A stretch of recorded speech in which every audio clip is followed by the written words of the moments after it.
Nung nagtatrabaho ako, sobrang napahiya ako na hanggang ngayon bigla ko pa ring naaalala. Sigurado talaga ako na gusto ako ng katrabaho ko.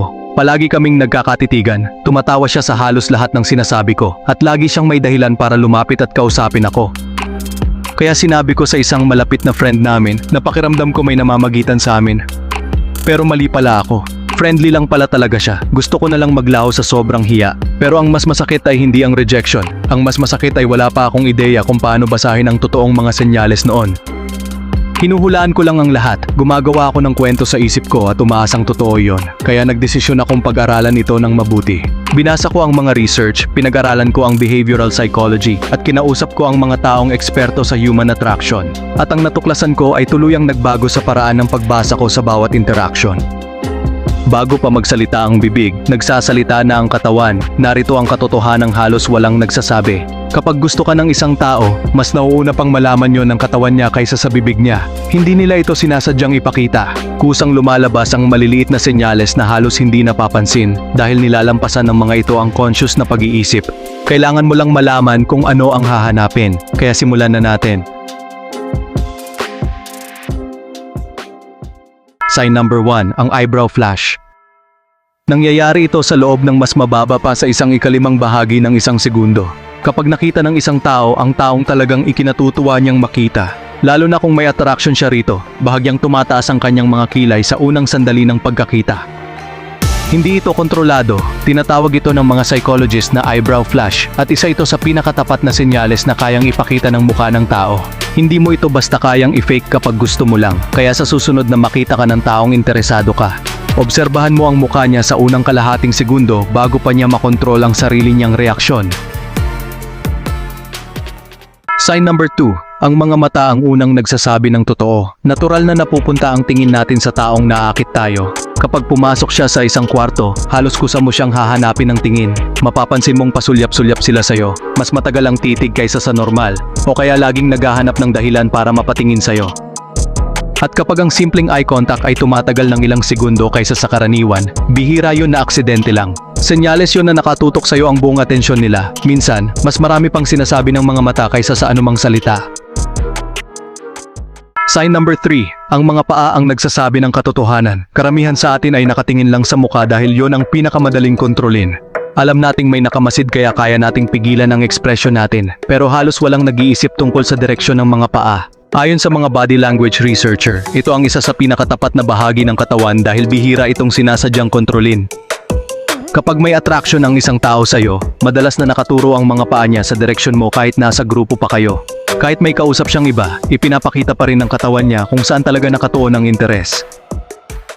Sign number 4, ginagaya ka nila nang hindi nila namamalayan. Tinatawag ito ng mga psychologist na behavioral synchrony. Kapag gusto natin ang isang tao, kusa nating ginagaya ang galaw niya. Kapag uminom siya, mapapainom ka rin. Kapag nagbago siya ng posisyon, mapapansin mong ginagawa mo rin. Maging ang bilis ng pagsasalita at ritmo ng kilos ay unti-unting nagiging magkahawig. Hindi ito sinasadyang desisyon. Paraan ito ng utak para ipakita na may nararamdaman itong koneksyon sa kabilang tao at mas natural itong nangyayari kaysa sa iniisip ng karamihan.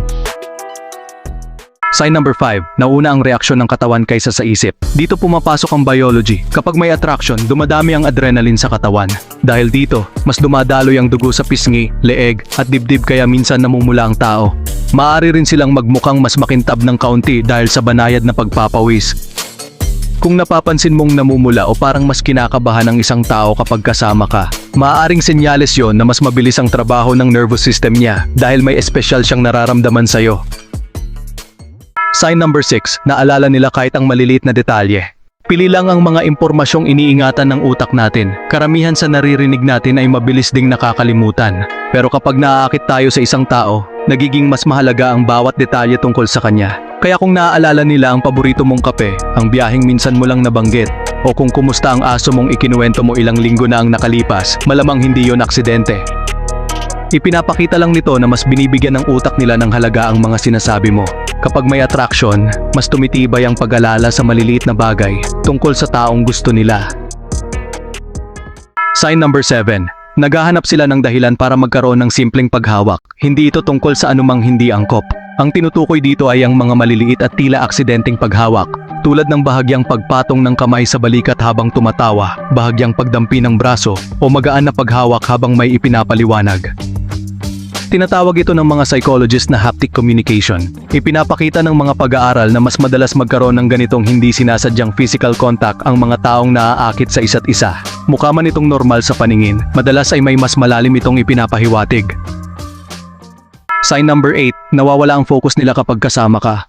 Kapag parang lutang o hirap magsalita ang isang tao habang kausap ka, madaling isipin na wala silang interes. Pero maraming beses, kabaligtaran ng totoo, punong-puno ng iniisip ang utak nila. Iniisip nila kung ano ang susunod na sasabihin, kung maayos ba ang dating nila, at kung ano ang iniisip mo tungkol sa kanila. Hindi sila walang pakialam, sobra lang silang nag-overthink dahil mahalaga sa kanila ang impresyong may iwan nila sa'yo. Matagal kong maling nabasa ang mga senyales. May mga pagkakataong akala ko may ibig sabihin ang mga bagay na wala naman pala. At mayroon ding mga totoong senyales na hindi ko napansin. Ang nagbago sa lahat ay nang tumigil akong maghanap ng isang malaking palatandaan. At nagsimula akong obserbahan ng tahimik at paulit-ulit na pattern. Dahil ang totoo, mahirap itago ng taong may gusto sa'yo ang lahat ng nararamdaman niya. Abala ang utak niya sa pagpapadala ng mga senyales bago pa man ito masabi ng bibig. Kailangan mo lang malaman kung saan ka titingin. Kung may bago kang napansin dahil sa video na ito, paki-like at subscribe ka na rin. Malaking tulong yon sa paglago ng channel natin. Marami pa tayong pag-uusapang makakatulong sa mas mahusay na pagbasa sa kilos at ugali ng mga tao.